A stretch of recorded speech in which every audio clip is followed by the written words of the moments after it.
వందల కోట్ల రూపాయలు విలువ చేసే భూమిని కబ్జా చేసేందుకు కొందరు ప్రయత్నిస్తే పోలీసులు జిల్లా కలెక్టర్ స్పందించలేదని ఎంపీ రఘునందన్ రావు ఆరోపించారు.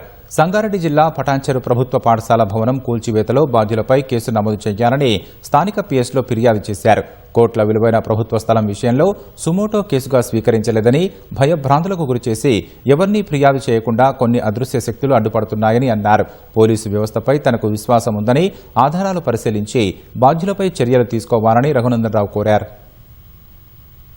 4 ఎకరాలు 100 కోట్ల విలువ చేసేటువంటి జిల్లా పరిషత్ హైస్కూల్ పటాన్చెరుకు సంబంధించిన స్థలం విషయంలో నిన్న మొన్న 2 రోజులు జిల్లా కలెక్టర్ గారితో మాట్లాడితే ఇంకా నివేదికలు తెప్పించుకుంటున్నారంట. 100 కోట్ల విలువ చేసే ప్రభుత్వ భూముల్ని